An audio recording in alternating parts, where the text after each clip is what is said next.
Oh, I forgot the first question. I can repeat it. Okay. Are there any, in your role, bringing Black runners together from all over the country, and knowing and being familiar with a lot of these Black running teams, have you noticed any commonalities in terms of how and why they were formed? Okay. We organized the National Black Marathoners Association in 2004. And prior to 2004, the only black running club I heard of was the Avondale Running Club. And I didn't hear about them until 2001 when I met Charlotte Simmons, who is the co founder of the Black Marathoners Association. Um, I believe due to the lack of social media back then, and due to the fact that running publications, at least the national running publications, didn't talk about black running clubs, that there was very little knowledge about them in other parts of the country. It's almost as though you literally had to bump into another black person, a black runner, to find out about other black running clubs.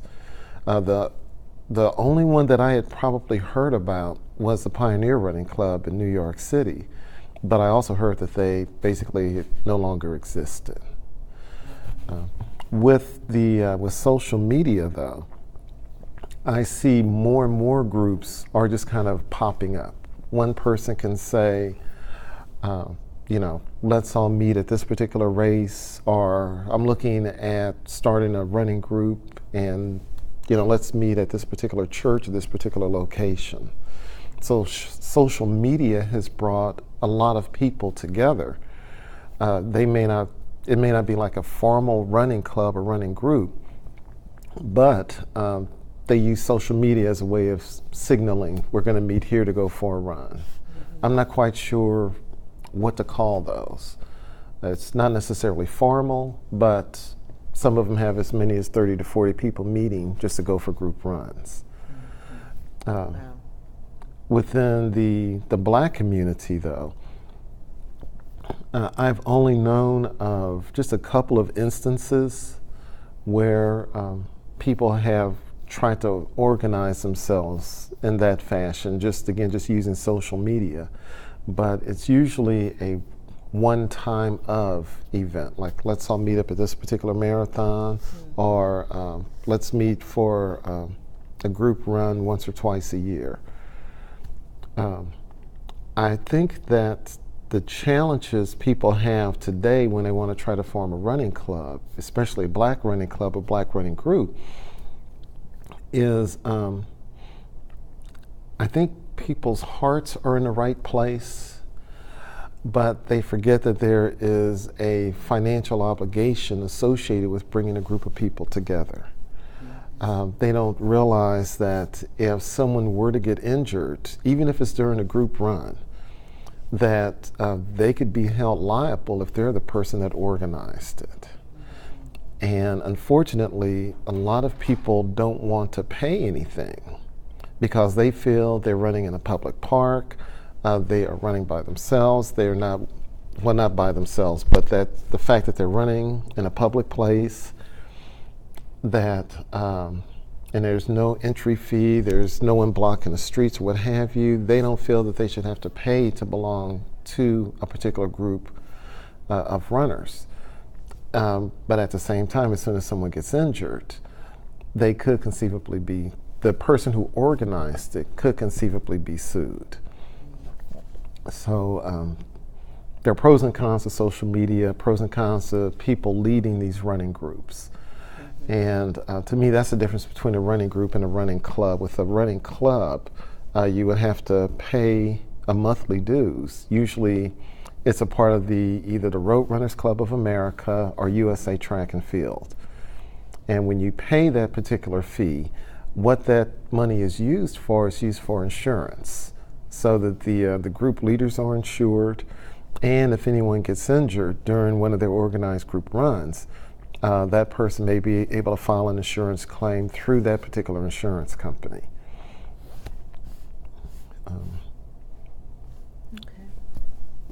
I don't know what else you. Okay. Any other That's great. questions? I hadn't thought about the social media aspect and about people just kind of informally bringing folks together. But I ran Chicago last weekend, and I kind of saw that happen. There were a couple of like mass meetups of all different clubs and groups and stuff. We were talking amongst our board members for the Black Marathoners Association, and we were noticing that when we started and when really just about all the other Black running clubs started, social media just didn't exist. Mm-hmm. And our mission was simply to meet once a year at a location somewhere around the country and pull as many Black runners as we could together, regardless of their running club or even if they didn't belong to a running club at all. Mm-hmm. Because back then a lot of runners were very much independent minded. As what was the book, The Loneliness of the Long Distance Runner. So we used running as a way of getting away from everyone else, getting away from people, and just to clear our heads.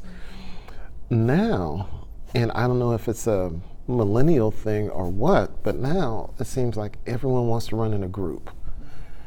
And for us, it's kind of different. And social media is the way that just kind of pulls everyone together. So when talking with our board members, I pointed out that you realize that the thing that we started doing back in 2004, groups are now doing the same thing. Mm-hmm. And they're just doing it now at the major races, or thanks to social media, even within our Facebook group. Someone will say, I'm going to go to the Mississippi Blues Marathon.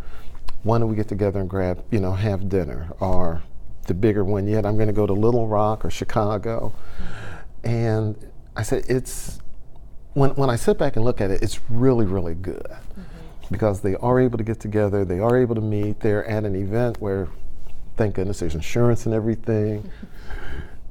And, but some of them are taking that to the local level, and that's, to me, where the challenge starts as far as insurance and liability.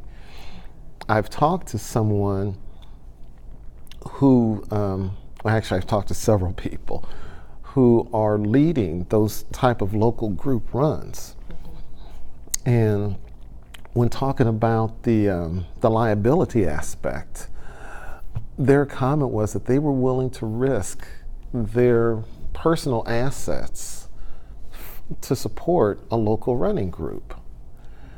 And I was pleasantly surprised as I was explaining to them the legal ramifications, and they said it was a risk that they were personally willing to take.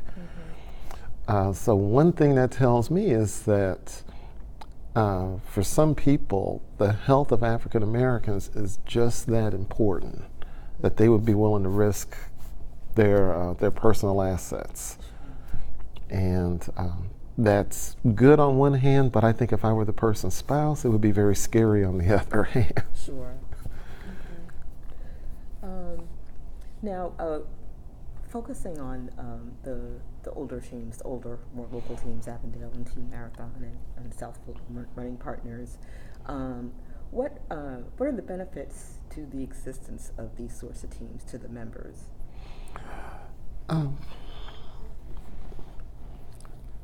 Well, to the members of those organizations, I think one of the challenges perhaps that the older running clubs have is that the members themselves are older. And at one point in time, they had a niche, and that was they were the only Black running group, so to speak, in their particular cities. However, and to me the best comparison might be to that of a church. You have your church, the pastor started when he or she was 30 years old, and they are now 60 or 70 years old, and they don't want to let go of it. And they keep running away, the younger pastors and the young people, because they're the founders, and they want to keep doing things their way. I think the challenge with the older running clubs is keeping up with what's going on in social media and bringing in what I would call the younger people, bringing in the millennials and putting them in positions of responsibility. When I go, for example, to the websites of some of the older running clubs and I look at their websites and I go to their Facebook pages, there really isn't a lot of activity going on there.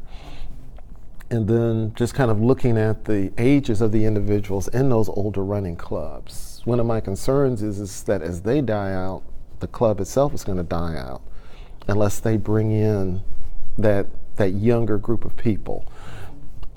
They work, for example, with elementary schools and high school students, bringing those along.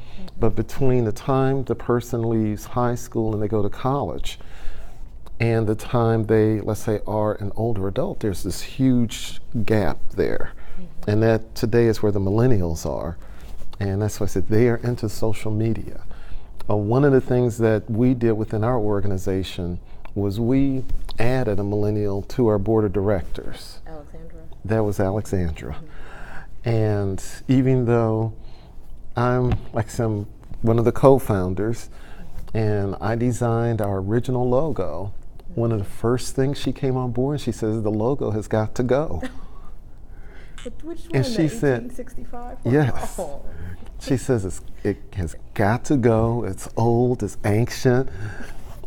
And I had to check my ego at the door, literally, to say, okay, let me take a breath. Let me listen to what she has to say. And let me see what this new logo looks like. And I literally had to tell my sisters, okay, at some point in time, you're going to have to transition this over to someone else. Just like with the business they have, trying to think of what it's called. It's not a sustainability, but it is it's when you're able to transition from one person to another. I'm drawing a blank on the name of it now. Sustainability is a good for the big picture of what you're trying to do. And so it's I need to be preparing someone else to take over. And I think that's what the other running clubs, the older established running clubs, really need to be looking at is, okay, when these three people pass away, and these three people are the ones doing all the work, well, what's going to happen to the rest of the club? So, and that's something that I've given a lot of thought to. And so for me, it's important to bring on younger people, to listen to ideas, to understand more about social media and how they communicate. And Alex has been showing me everything from Snapchat to Instagram to everything. And I was pulled into it kicking and screaming, I will admit. But at the same time, I've seen a lot of growth. And that's where I wish the older running clubs, I guess, will get more involved in that and really start looking at that.